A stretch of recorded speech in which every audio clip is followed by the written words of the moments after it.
Yo cuando voy a la farmacia veo a gente mayor que lleva muchísimos medicamentos. Yo en casa tengo un armario lleno de jarabes, ibuprofenos, aspirinas, y tengo que ir mirando cada X tiempo para si se ha caducado. Le dije al doctor, ¿me quita usted alguna? Dice, no, hija, dice porque te da la vida estas pastillas que te estoy dando. Con que el médico te haya recetado algo ya parece que se cura. Yo creo que es una especie de placebo.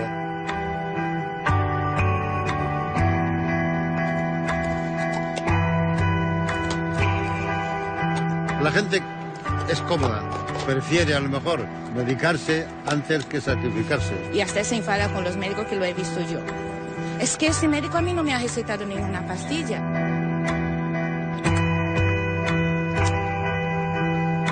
Supongo que al médico le incentivan de alguna forma si prescribe ese medicamento. Los médicos no son médicos, son recetas. Son gurús, son los dioses del mundo moderno. Entonces, si un médico te dice, tienes esto y se cura con esto, pues va a misa, lo haces. Buenas tardes. Hola. Los expertos en salud pública alertan de la excesiva medicalización del sistema. España es el segundo país del mundo en consumo de fármacos por habitante. ¿Tu experiencia como médico certifica esta estadística? Sí que es verdad que en las consultas vemos que cada día los problemas que antes se trataban en el ámbito doméstico, que cada día más saltan a la consulta, con lo cual sí que lo estamos viendo. ¿Como pacientes tenemos receta dependencia? Tenemos farmacodependencia. El fármaco es un recurso muy cómodo para todos. Es mucho más fácil consumir un medicamento. Y entonces, bueno, hay que decirle muchas veces, no, pues no hay tratamiento para esto, ¿no? Yo creo que la medicina también tiene sus límites, ¿no? Y hay que asumirlo. Pero sí que es verdad que muchas veces se quedan se crea como una especie de vacío, ¿no? Y te preguntan, ¿y eso es todo? O sea, no va a recetarme nada. Como médico, ¿has recetado alguna vez algo, aun sabiendo que ese algo no servía para nada, pero sabías que esa persona se iba a ir más contenta? Todos los días. ¿Todos los días? Todos los días, muchísimas veces. Sí. Recetar es muy fácil. La mayoría de las veces recurrimos a ella porque o tenemos prisa o no nos queremos complicar la vida, y eso es cierto, y yo creo que también es sano que hablemos de este tipo de cuestiones, ¿no? ¿Tenéis prisa? Porque tenéis mucha cola en la consulta. Me estoy acordando precisamente de ayer en la consulta. ¿Qué pasó? Una consulta saturada, no había dormido bien esa noche y tenía un mal día. Y entonces, bueno, recurres a la receta, que es lo más fácil, ¿no? Ese instrumento que tenemos tan a mano, ¿no? Desde 2011 los médicos ya no recetáis una marca de medicamentos, sino que en las recetas ponéis el principio activo. ¿Es así? Bueno, los hay que veníamos prescribiendo por principio activo desde antes, ¿no? ¿Qué es eso del principio activo? Bueno, el principio activo no es nada más que el nombre de lo que lleva la sustancia del medicamento. ¿Por ejemplo? Por ejemplo, paracetamol. En vez de poner gelocatil. En vez de poner la marca comercial, efectivamente. Cuando el médico tiene libertad para elegir entre marcas, ¿qué le hace decidirse por una marca o por otra? Presiones comerciales, ¿no? ¿Directamente? Sí, sí. ¿De las farmacéuticas? De los laboratorios farmacéuticos, sí. De hecho, no hay nada más que irse a un centro de salud, a un centro hospitalario a primera hora de la mañana, a las 8 de la mañana, y ver representantes de los laboratorios en la puerta de las consultas, ¿no? Lo hacen a través de material promocional que en general lo que hace es sobredimensionar los beneficios que pueda aportar ese medicamento e infraestimar los problemas que pueda acarrear su uso. ¿Estos son los famosos visitadores médicos? Los visitadores, efectivamente. ¿Y ofrecen simplemente eso, productos promocionales? Eso normalmente se viene acompañado de obsequios, que no están permitidos por ley, de invitaciones a congresos o a actividades formativas, etcétera, etcétera. ¿Tú has aceptado alguna vez un regalo de algún laboratorio, de un visitador médico? Bueno, en muchas ocasiones, incluso viajes también. Sí. ¿Dónde has ido, gracias a la industria? Praga. Teóricamente era para una actividad formativa de 2 horas de duración, pero estuvimos 3 días. ¿Tú y cuántos más? Era un vuelo charter de médicos de familia andaluces, pagado todo por una gran compañía farmacéutica. ¿Y todos contentos de excursión? Bueno, la mar de bien, sí. ¿Y qué te pedían a cambio de pagarte ese viaje? Principalmente lo que buscan es que tengas una opinión muy favorable a ellos y que te deje llevar un poco por la información que te vayan dando, para que vaya calando poquito a poco. ¿Y después de este viaje a Praga, tú recetaste mucho el medicamento que te recomendaba ese laboratorio? Bueno, he de decir también que fue también un momento crítico, porque me hizo ver que no era gratis, o sea, que buscaban algo a cambio, ¿no? Y como resultado de todo esto, desde hace 4 años para acá no recibo a los visitadores médicos y la información sobre los medicamentos me la busco por otras fuentes que no son la que ellos proporcionan. Es más costosa a nivel personal porque supone en la mayoría de las ocasiones un esfuerzo personal, incluso económico, pero luego es mucho más placentera porque la información que se saca luego no está contaminada por intereses comerciales. Económicamente, ¿quién sale ganando con esto de la sobremedicación? Sobre todo es la industria farmacéutica la que gana económicamente. Incluso la creación de nuevas especialidades va de la mano también en muchas ocasiones de nuevas enfermedades que se han ido generando en torno al uso de determinados medicamentos. O sea, son enfermedades que vienen con un medicamento debajo del brazo, ¿no? Pero me están diciendo que puede haber ocasiones en las que el medicamento haya sido antes que la enfermedad. En muchas ocasiones, de hecho, la deriva especulativa de la industria farmacéutica está haciendo que cada vez sea más frecuente esto. ¿Cómo qué? Probablemente uno de ellos sea el fracaso. El fracaso, ya sea fracaso escolar, el fracaso en las relaciones sociales, el fracaso en las relaciones de pareja, el fracaso sexual. Estamos medicalizando ese tipo de procesos. Medicalizamos el fracaso. El fracaso, sí. Es muy notorio en el caso de los niños, ¿no? El fracaso escolar, cómo se está medicalizando y cada vez parece que más incluso, ¿no? ¿Pero qué se da para curar el fracaso escolar? Pues se da derivado de la anfetamina, ni más ni menos. O sea, estamos hablando de medicamentos psicotrópicos, medicamentos psicoactivos que a la larga no sabemos qué problemas pueden acarrear en estos niños. ¿Pero esto se está recetando? Sí, sí. El trastorno por déficit de atención y hiperactividad de los niños hiperactivos, es una enfermedad que se ha creado porque había un producto farmacéutico que había que vender, ¿no? Así es el negocio.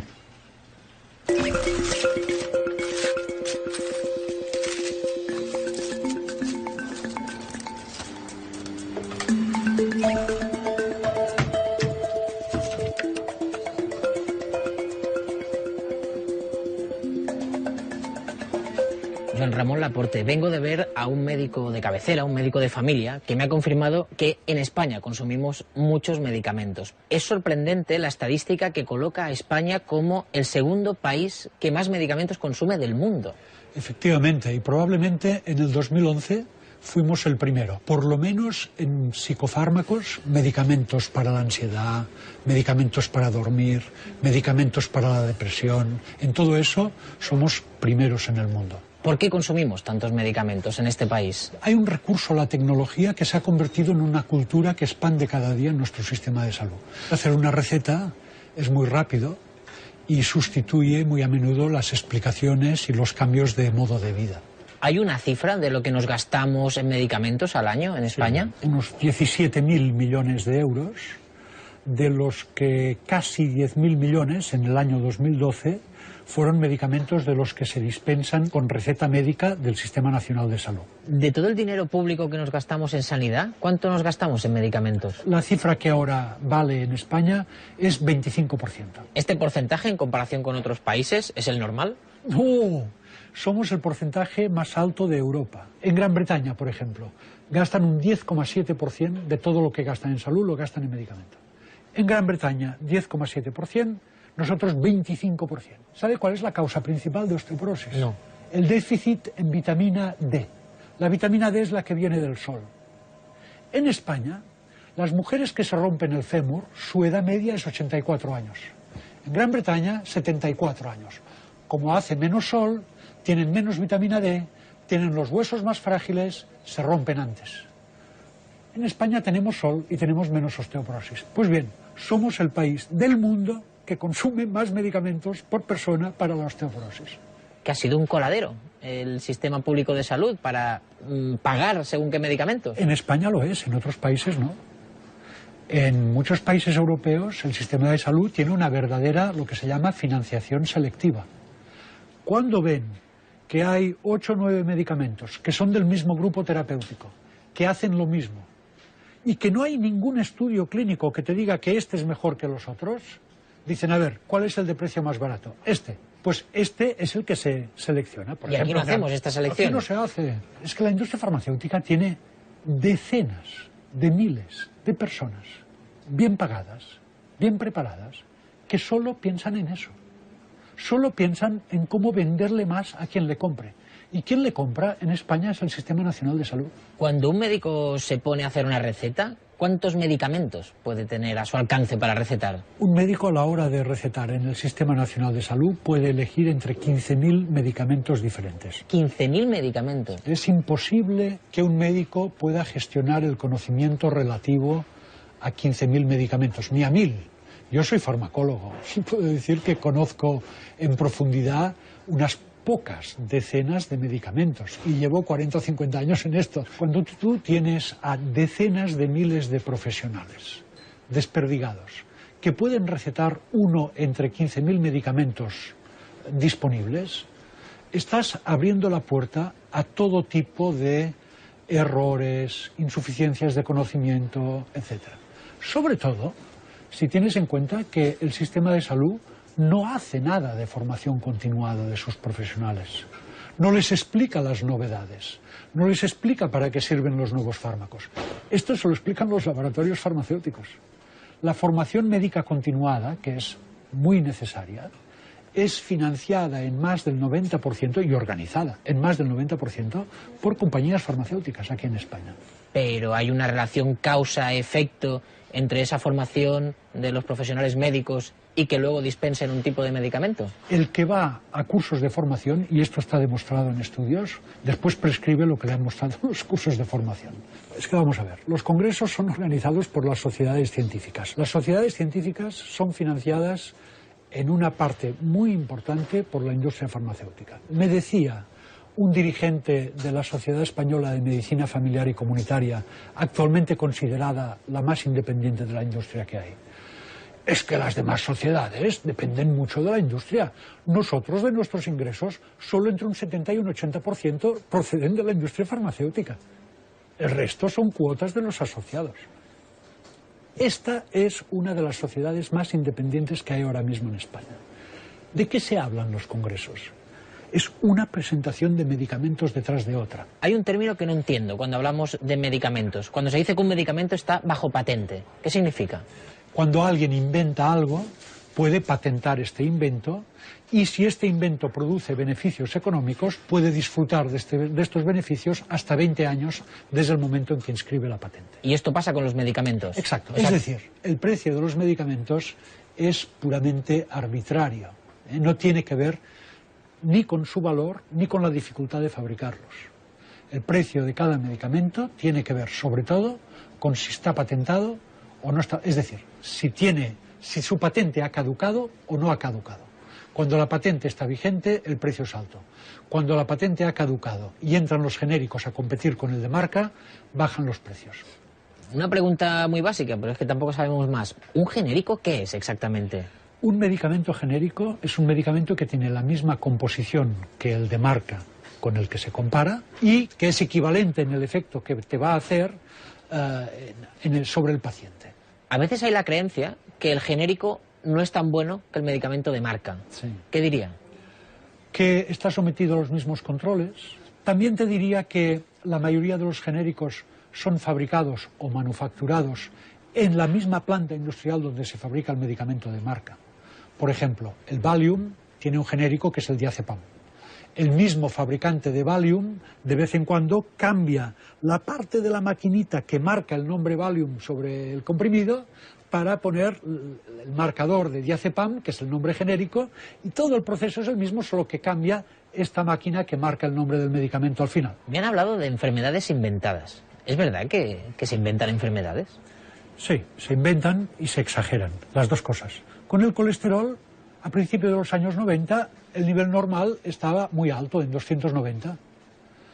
En el año 94-95 se reúne un comité de expertos norteamericano y dice que no, que el nivel normal no es de 290, es de 270. ¿Van bajando los niveles? Con lo cual ya calcularon que en vez de tener 11 millones de ciudadanos en Estados Unidos que tenían que tomar la pastilla para el colesterol, al bajarlo ya subieron a 30 millones. Bueno, la cuestión es, bueno, pero esta gente que recomiendan esto, estos especialistas, ¿quiénes son? ¿Tienen lo que llamamos conflictos de intereses? ¿Y había conflictos de intereses? Eran 9 miembros, de los cuales 8 tenían conflictos de intereses. Y se define el conflicto de intereses como cobrar de una sola compañía un mínimo de $10.000 en el año. Si cobras 9.000 no tienes conflicto de intereses. O tener $40.000 en acciones de esta compañía. Si tienes 30.000 ya no tienes conflicto de intereses. Entonces, de los 9 miembros del comité, 8 declararon conflictos de intereses de este tipo que te estoy diciendo. Uno tenía con 10 compañías farmacéuticas. El presidente de la comité era el que tenía más conflictos. Uno de los que había ido bajando los niveles de colesterol. Personas que obtienen de las compañías farmacéuticas unas cantidades de dinero que pueden llegar a ser superiores a sus propios salarios son los que escriben las recomendaciones sobre cómo usar los productos de estas compañías. Cuando un medicamento sale al mercado, ¿se tienen en cuenta los efectos secundarios que puede tener ese medicamento? Cuando un medicamento sale al mercado, normalmente se conocen poco los efectos secundarios. ¿Y qué pasa si luego se descubre que tiene efectos secundarios? De hecho, de cada 20 medicamentos que se comercializan en los últimos 15 años, ha habido que retirar, de cada 20, 4 ha habido que retirarlos del mercado. ¿Por qué? Al cabo de un tiempo, entre unos meses y unos años, porque producían efectos indeseados, inaceptables, demasiado graves, que no habían sido conocidos antes de su comercialización. El medicamento es algo que, si es bien usado, nos puede hacer mucho bien a la salud. Si no está bien usado, si es excesivo, si es dado cuando no había que darlo, puede hacernos mucho daño. Hemos tenido en España, entre 1995 y 2004 o 2005, unos 18.000 casos de cáncer de mama que han sido causados por lo que llamaban tratamiento hormonal sustitutivo. Hormonas, estrógenos y progestágenos que se daban a la mujer, y todavía se dan a algunas mujeres después de la menopausia, y que entonces se promovieron fuertemente como la fuente de la juventud eterna, etcétera. Puede haber gente que nos esté viendo y que esté pensando, este tío es un exagerado. Bueno, yo soy miembro del cuadro de expertos de la Organización Mundial de la Salud en evaluación de medicamentos desde hace 20 años y me han prorrogado para 5 o 6 años más.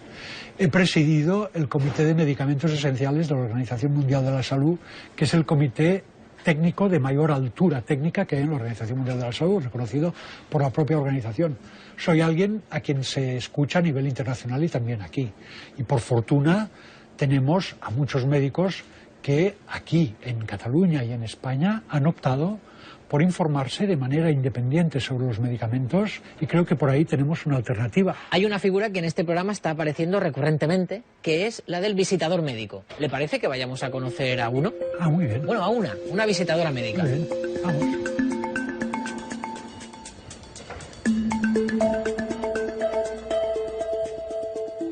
Cecilia Tena, ¿qué tal? ¿Cómo estás? Encantado.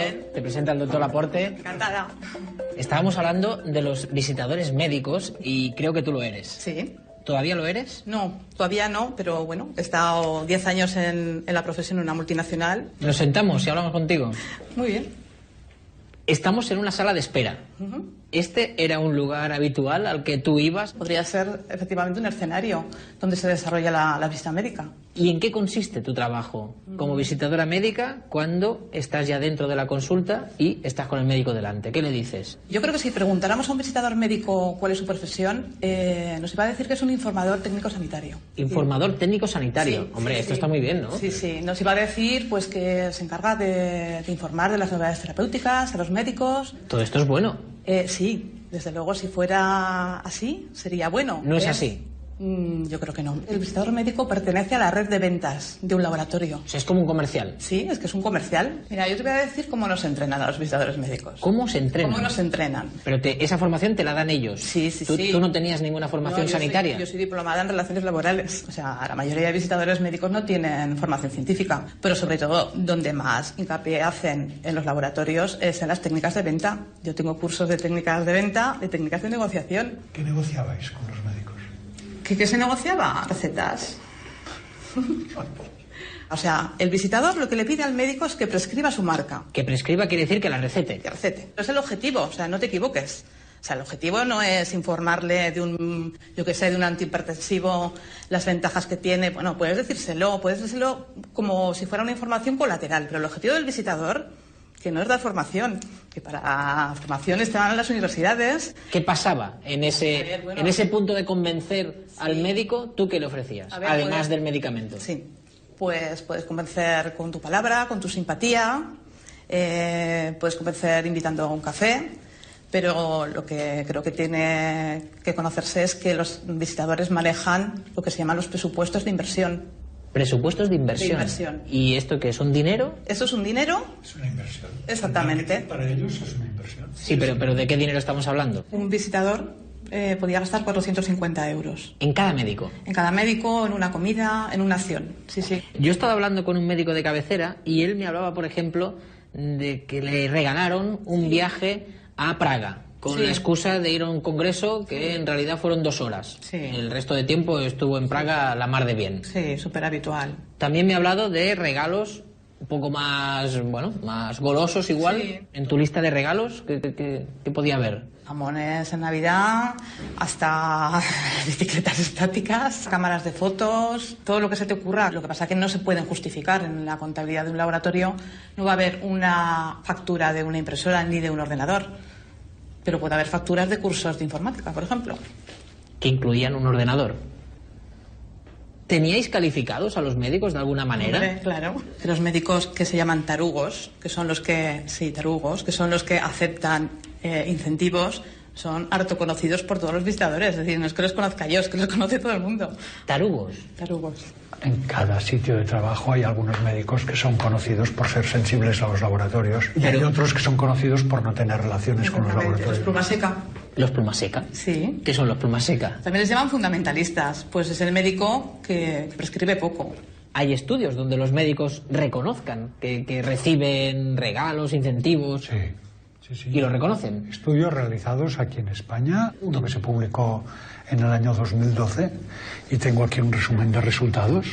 Se entrevistó a más de 600 médicos, más de la mitad reciben regalos como invitaciones a restaurantes y entradas de espectáculos. Un 81% que aceptan invitaciones a inscripciones en congresos, gastos de viaje, alojamiento, comidas, otros gastos personales, que no se sabe qué es, libros y bibliografía. E incluso casi un 28% que recibían pago en dinero efectivo por parte de compañías. Creo que a pesar de todo lo que cuentas, hay como un código deontológico de conducta para los visitadores médicos. ¿Es así? Sí, sí. Yo tengo aquí ese código de conducta, la edición de 2010, Código Español de Buenas Prácticas, y Farmaindustria como la encargada de hacerlo. Y hay aquí unos pasajes del código que dicen: los visitadores médicos no deben emplear ningún incentivo o subterfugio como medio para que se les conceda una entrevista. No se pagará ni se ofrecerá el pago de ninguna cantidad por la concesión de la entrevista. Lo que hay aquí escrito no tiene nada que ver con lo que me has contado. ¿Qué pasa? ¿Que no se cumple el código? Los códigos están para de ornamento, para dar imagen. No, pero ¿Qué te voy a contar yo? ¿Esto no se cumple? Pues muchas veces no se cumple, evidentemente. El doctor te lo ha dicho, a ti te ha contado el médico de cabecera que recibía regalos, los estudios están ahí. Claro que no se cumplen. Es que, de hecho, pongámonos también en la piel de un médico. Una misma sustancia se la presentan, por ejemplo, 4 laboratorios. Uno le invita al congreso, otro le regala el boli y le presenta la literatura, otro ni siquiera le... Es que es difícil, o sea, es que ¿a quién le receta ese médico? Si él piensa, a lo mejor él piensa que todos los fármacos son iguales y que... Bueno, pero hay una diferencia entre los fármacos nuevos y los viejos. Lo que se promociona más comercialmente son los fármacos nuevos, naturalmente. Pues en España, de cada 100 euros que gastamos en medicamentos, datos del Ministerio de Sanidad, 32,7 son medicamentos que no tienen ni 5 años de vida, medicamentos nuevos. En Gran Bretaña son solo un 8%, en Alemania son un 7%. Es decir, que estos países que tienen las grandes compañías nos hacen comprar a nosotros lo nuevo que ellos producen, pero ellos no lo consumen, esperan a que pasen los primeros años. Seguramente en la industria lo que nos dirían es: a ver, yo soy una empresa, yo tengo que ganar dinero y me dedico a fabricar medicamentos que necesito vender. Sí, pero si abusa mucho va a matar la gallina de los huevos de oro. ¿Hasta ahora la industria ha tenido una gallina de los huevos de oro? En el Sistema Nacional de Salud, sí. Ha sido un Sistema Nacional de Salud permeable. En algunos momentos este país parecía que el Sistema Nacional de Salud fuera una red de expendedurías de medicamentos, ¿no? ¿Por qué no acabamos de descubrir esto que te hemos contado ni ahora ni hace 5 años? Es que yo lo he visto desde hace 40. Ha funcionado así. Es decir, los ciudadanos tienen que saber que en estos sectores se dilapidan los recursos y que podríamos ser bastante más económicos con esta cuestión. Cuando los ciudadanos sepan eso, pues entonces yo creo que sí que podremos cambiar las cosas. Pero eso tiene que venir de los ciudadanos, como tantas cosas que necesitamos.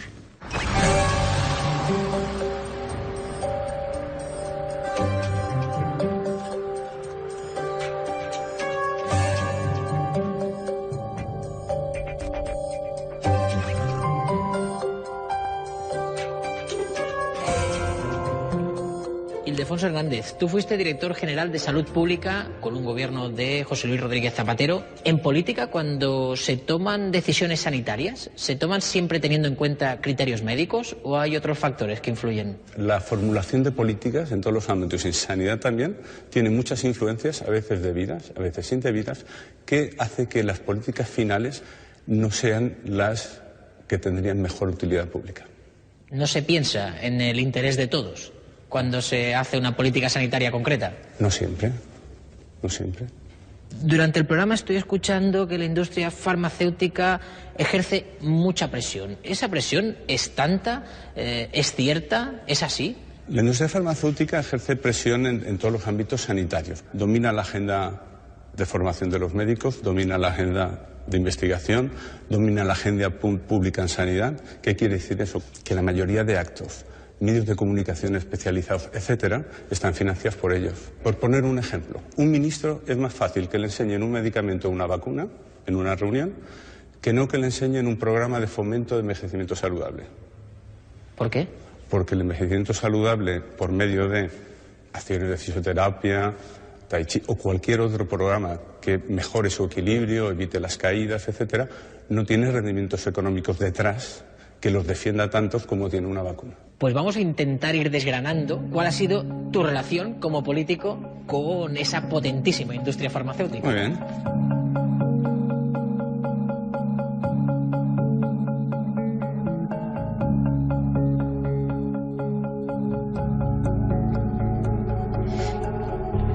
Tú cuando recibías a alguien de la industria farmacéutica que te venía un poco a hablar de su libro, ¿cómo era esa relación? Bueno, era una relación en general muy cordial, es gente muy preparada, en la que sabe muy bien lo que tienen que hacer, la forma de decir las cosas. ¿Son buenos? Muy buenos, son excelentes. Todos los que venían a vernos son gente muy buena, muy bien preparada. ¿Qué quiere decir? Muy buena, muy bien preparada. Que son muy convincentes. Es fácil que convenzan a alguien. Si esto fuese un partido de fútbol, ¿las farmacéuticas le habrían metido muchos goles al sistema público de salud? En general las farmacéuticas meten bastantes goles, porque hasta dominan los órganos reguladores. Por ejemplo, el director de la Agencia del Medicamento Europea, durante 10 años, Thomas Lundgren, pasó directamente a una consultoría para ver cómo se facilita el trabajo de la evaluación de fármacos. O el jefe de servicios jurídicos de esa agencia, de la Agencia Europea del Medicamento, pasó enseguida a una firma que asesoraba a las farmacéuticas de cómo acelerar pues, los procedimientos. Esa puerta giratoria lo que pone en duda es la independencia y la imparcialidad de la agencia, y por eso tuvo el reproche del Parlamento Europeo, que llegó a retrasar el presupuesto de esa agencia y le reprochó que hiciera estas cosas. Tú eres el director general de Salud Pública en un momento crítico como cuando surgió el tema de la gripe A. Sí. ¿Recibisteis muchas presiones para comprar la vacuna contra la gripe A? Bueno, había presiones por todos los lados. Había la presión hasta de los medios de comunicación, la pregunta, ¿va a haber vacunas para todos? Había la presión a nivel de la Unión Europea, porque había países productores, en algún caso, que fomentaban el que la decisión conjunta fuera comprar el 100% de vacunas, es decir, vacunas para el conjunto de la población. Es decir, había presiones de distintos ángulos. ¿Recibiste presiones en ese momento por parte de la industria farmacéutica? Las empresas farmacéuticas querían conseguir la máxima rentabilidad de su vacuna pandémica.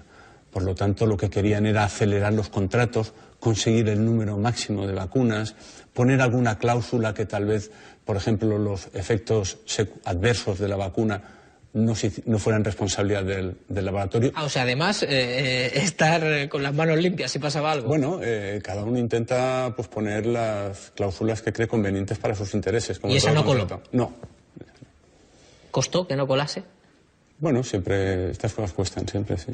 ¿Cuánto dinero público nos gastamos al final en prevenir la famosa gripe A? En conjunto, en torno a 98 millones de euros. 98 millones de euros, que fueron a parar a un laboratorio farmacéutico. No, a varios. A varios. A varios. Sí, se lo tenían repartido. ¿Y con todas esas vacunas que no se pusieron, qué se hizo? Bueno, todos los fármacos cuando no se utilizan después se destruyen. A toro pasado, sobre el tema de la gripe A, ¿tú crees que la industria os coló un gol como gobierno? No estoy seguro. Yo lo que he aprendido de esta situación es que casi todas las instituciones que están implicadas tienen que revisar su funcionamiento y tienen que mejorar su imparcialidad y su independencia, empezando por la Organización Mundial de la Salud. Que ahí no estuvo muy independiente. Bueno, la persona que era la responsable del programa de gripe de la Organización Mundial de la Salud después pasó a la industria. De hecho, es una persona que me contactó como unos 6 meses antes de la pandemia de gripe A, ofreciéndome vacunas prepandémicas.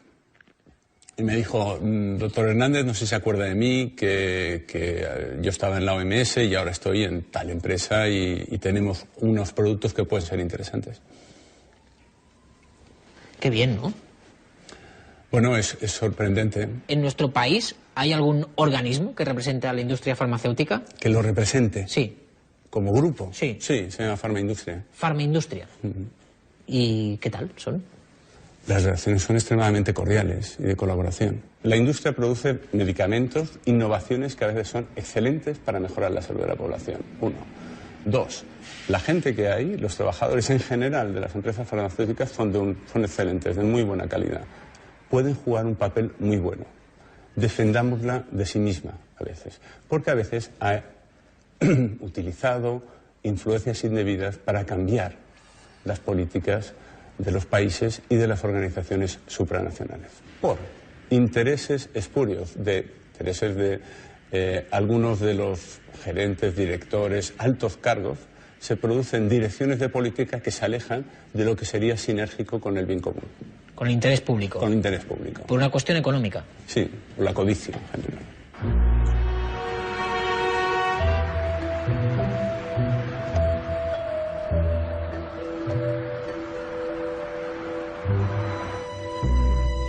Hola.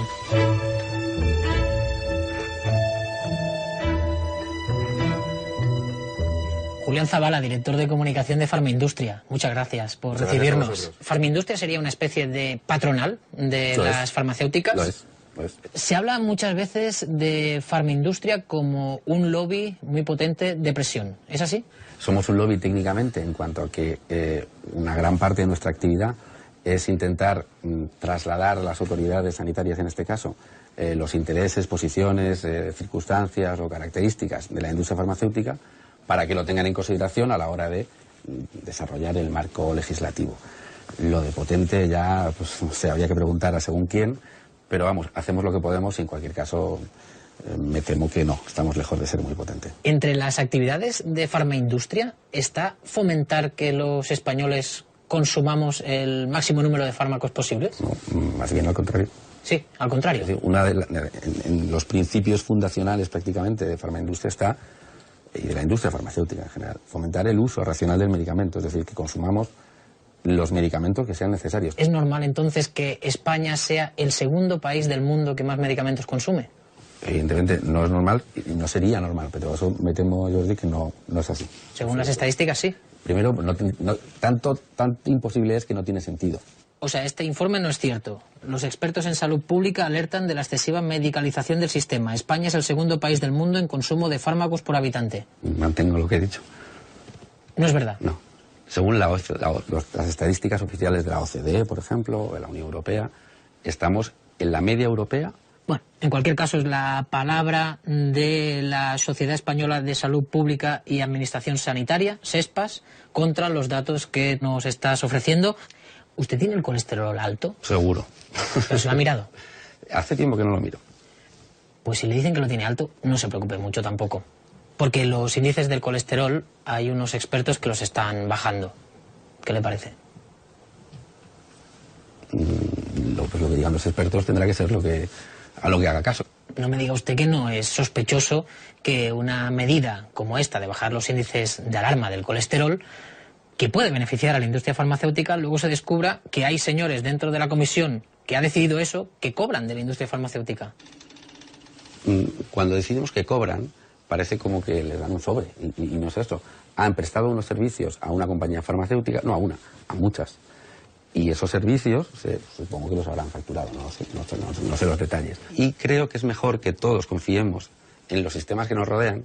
Y cuando digo el sistema, me refiero a la Agencia Europea del Medicamento, a la Agencia Española del Medicamento, a la Organización Mundial de la Salud, a todos los organismos públicos de todo el mundo que cotejan todo eso. ¿Y todos estos organismos son independientes? Bueno, claro. ¿Sí? ¿Por qué aparecen informaciones que hay miembros de esas agencias que están en connivencia con la industria farmacéutica? Creo que la palabra connivencia, sinceramente, es un juicio de intenciones. ¿Y cómo quiere que lo diga? Lo digo de otra manera, no tengo ningún problema. Que tengan relación. Que tengan relación. Bien. ¿Cómo entiende que haya personas vinculadas a esas agencias que tengan relación con la industria farmacéutica? Lo dice por lo de la Organización Mundial de la Salud. Efectivamente. Veo que se esperaba esta pregunta. Sí, son típicas. La voy a hacer igualmente. La Organización Mundial de la Salud ocultó que sus expertos en gripe A cobraron de farmacéuticas. Eso no pone en cuestión todo el desarrollo de la política con más o menos acierto del tema de la gripe A.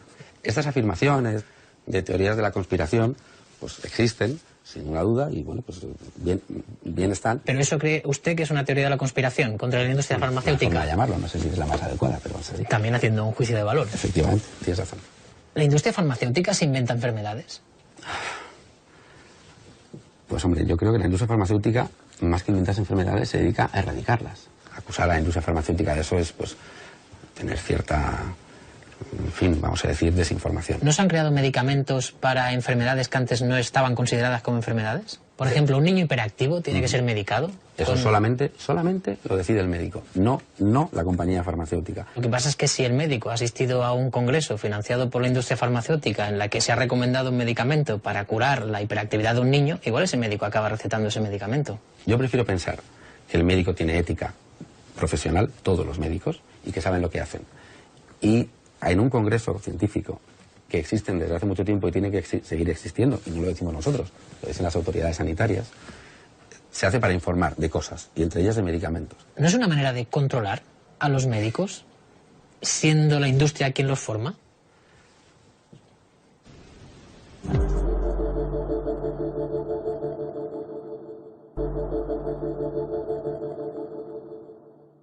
¿No es una manera de controlar a los médicos, siendo la industria quien los forma? Pues se puede entender así, efectivamente, pero los congresos no los organiza la industria farmacéutica, los organiza la Sociedad Española de Reumatología o la Sociedad Española de Cardiología. Sí, pero ¿quién lo financia? No, pues lo financia la industria y no solo, también lo financian los médicos. Pero en cualquier caso, se puede hacer promoción al médico, promoción, información y puesta en el mercado de un medicamento. Y eso es lo que se hace, sí. ¿Cuál sería la misión de un visitador médico? ¿Informar o vender? Informar para vender. ¿Se convence a los médicos para que receten un determinado producto con incentivos? ¿Con regalos? ¿Con viajes? No. ¿No? Hace unos años la industria farmacéutica hizo mal muchas cosas. Y en el ámbito de la promoción, del marketing, de la relación con el médico, pues se asumieron de forma cotidiana y regular prácticas que eran malas prácticas. Se pasaron de frenada. Sin ninguna duda. No, nos pasamos de frenada. Sin duda, es un hecho. Y además mucho. Eso en su momento tuvo su repercusión, pero hoy eso no ocurre. Le voy a dar la razón en lo que dice, porque ustedes de hecho han publicado un código español de buenas prácticas de promoción de medicamentos. ¿Se respeta este código? No, puedo afirmar que esas malas prácticas de los años 90 radicalmente no existen. Yo he hablado con una ex visitadora médica y decía, ¿qué pasa? ¿Que no se cumple el código? Los códigos están para de ornamento, para dar imagen. No, pero ¿Qué te voy a contar yo? Pero esto no se cumple. Pues muchas veces no se cumple, evidentemente. El doctor te lo ha dicho, a ti te ha contado el médico de cabecera que recibía regalos, los estudios están ahí. Claro que no se cumplen. ¿Qué tipo de regalos se manejaban? Pues mira, desde jamones en Navidad hasta bicicletas estáticas, todo tipo de artilugios de informática. Bueno, es que todo lo que se te ocurra, cámaras de fotos. Este es un caso aislado, sin ninguna duda, además. Pues le hago referencia a otro estudio que se ha hecho a partir de una encuesta hecha con más de 600 médicos en Aragón. Es un estudio de 2011, no es de antes de la edición de este código. Dice que más del 50% de los médicos reconocen haber recibido regalos. Sí. ¿Hecho aislado también? Los regalos, eso de los regalos es muy amplio, ¿vale? Un regalo puede ser un bolígrafo o puede ser un coche. Insisto, es así. Entonces no queramos llevar siempre a que hay coches como regalos porque no es cierto. Pero yo no he dicho coches en ningún momento. No, pero se puede decir de una forma más o menos peyorativa. Inscripciones a congresos, gastos de viaje, alojamientos, comidas, otros gastos personales, libros, bibliografía, en un 80% de los consultados. Bien, las inscripciones al congreso se hacen y están permitidas por la ley, permitidas por los hospitales, permitidas, es más... Es normal que se vaya a un congreso que dura una tarde, pero que te paguen un viaje de igual 5 días al lugar donde se hace el congreso. Eso sí que no existe. Eso no existe. No. Lo que me ha explicado a mí un médico no es cierto. Hombre, si existe, alguien lo está haciendo a escondidas, que es el ejemplo. Lo cierto, y bueno, en fin, es un hecho, pero claro, puede no creerme, es que la actividad promocional en la industria farmacéutica de hoy en día es diametralmente distinta a la que era en los años 90 y principios de los 2000. Me ha dado la sensación que ustedes no han visto con muy buenos ojos a veces la irrupción de los genéricos. No, pues no es exacto tampoco. ¿No? Evidentemente son competidores, si se quiere decir, en el mercado, pero los primeros defensores de la existencia de los medicamentos genéricos son las compañías innovadoras. Mire estas declaraciones de José Ramón Luis Yagüe, que es miembro de Farmaindustria, lo debe conocer. Compañero mío. Un medicamento genérico no tiene la misma eficacia que uno de marca. La primera vez que hay un titular alarmante o con cierta polémica. Pero igual el que quería alarmar era el señor de Farmaindustria diciendo esto. No, pero lo cierto es que la postura oficial de Farmaindustria y la postura oficial del señor Luis Yagüe es la que le estoy diciendo. Entonces, ¿cómo se entiende este titular? Farmaindustria da 10 días a Bengoa, que era el consejero de salud del gobierno vasco, para que rectifique sobre los genéricos. Bengoa, que era el consejero que había introducido el uso de los genéricos. Lo que denunciábamos en aquel escrito nosotros es que ese cambio obligatorio a medicamentos genéricos podía tener connotaciones clínicas para los pacientes. ¿Me está diciendo que llevaron todo este tema a los tribunales pensando en los riesgos sanitarios y no pensando en el dinero que iban a dejar de ganar? Nosotros entendíamos que teníamos que defender nuestra posición. Pero tiene un componente económico. Claro. Ah, vale. No, sin ninguna duda. Y además no pasa nada por tener intereses económicos. Ni nosotros, ni nadie. Creo que el consejero de salud vasco, a pesar de esto que le decía Farmaindustria, no rectificó y todo esto llegó a los tribunales. ¿Sabe con qué resultado? Pues no recuerdo en este momento. El Tribunal Superior de Justicia del País Vasco avala el fomento de genéricos ante la queja de los laboratorios. Se estima que la medida, que afecta a 3 tipos de medicamentos, permitirá un ahorro de 6 millones de euros a las arcas vascas. ¿Preferían ustedes que las arcas vascas no se ahorrasen esos 6 millones de euros para ganarlos ustedes? Hombre, ese análisis así, efectivamente, eso parece, ¿no? ¿Sabe lo que ocurre? Que si analizamos todo en términos de ahorro, entonces podemos hacer mucho más todavía. Pues hagámoslo. Pues no damos medicamentos a la gente. Hombre, esto es una medida que a más de uno se le tiene que estar pasando por la cabeza. No creo que a la gente de Farmaindustria, precisamente. Efectivamente. ¿Tienen ustedes buena relación, igualmente, con el gobierno? Intentamos tener la mejor relación posible con todos los gobiernos de todos los colores, entre otras cosas, porque es nuestra obligación como representantes del sector. Que la ministra Ana Mato haya adoptado una medida como el medicamentazo, retirando 400 medicamentos del sistema público de salud, ¿esto les ha beneficiado o les ha perjudicado? ¿Usted qué cree? Pues mire, cuando un medicamento sale de la financiación pública, prácticamente deja de venderse. Pues es curioso porque lo propusieron ustedes. Mire que 2 titulares más curiosos. Vamos de titulares. Farmaindustria propone que los pacientes paguen los fármacos para dolencias menores. 4 meses después, el sujeto del titular cambia y ya no es Farmaindustria, sino que es el Ministerio de Sanidad propondrá no financiar fármacos para síntomas menores. ¿Quién hace aquí las leyes? ¿El Ministerio de Sanidad o Farmaindustria? Le aseguro que el Ministerio de Sanidad. ¿Sí? Sí. ¿Este medicamentazo al final a ustedes les ha beneficiado o les ha perjudicado? Sin ninguna duda nos ha perjudicado. Ya. Bueno, hemos dejado de vender. Decenas de fármacos excluidos de la financiación disparan sus precios. El Ministerio de Sanidad excluyó de la financiación pública 417 fármacos. Productos como Almax, Flumil, Fortasec, Flutox, Mucosan se incrementaron una media de un 50%. Cuando un medicamento sale del sistema público de financiación, por cómo está estructurado el sistema público de salud, baja radicalmente las ventas, monstruosamente las ventas. Es así. Entonces, y las ventas se hacen así, radicalmente. Para que esa pérdida de mercado se pueda compensar, se puede cambiar el precio.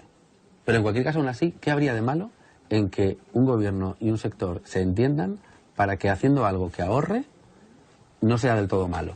Lo que es malo es que ustedes hayan sacado del sistema público de salud, no ustedes, el Ministerio haya sacado del sistema público de salud unos medicamentos con los cuales hay muchos pacientes familiarizados y resulta que cuando los sacan y ya no tienen esa financiación, ustedes les suban el precio. Todos los ahorros, en general, tienen siempre una serie de problemas o efectos secundarios. Y en este caso, este es el efecto secundario.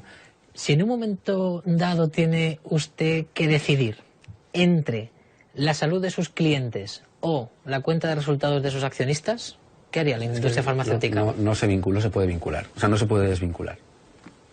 Si lo que tú haces no funciona o es malo, es imposible que tengas éxito en la cuenta de resultados.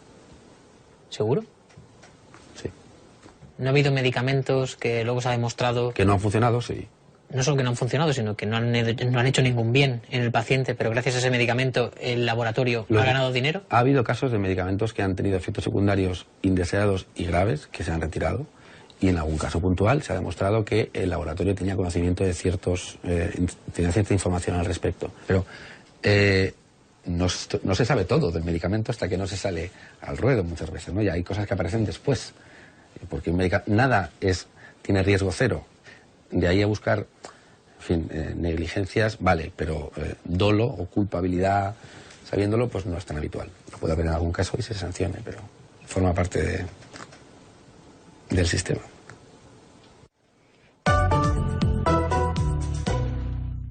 Are you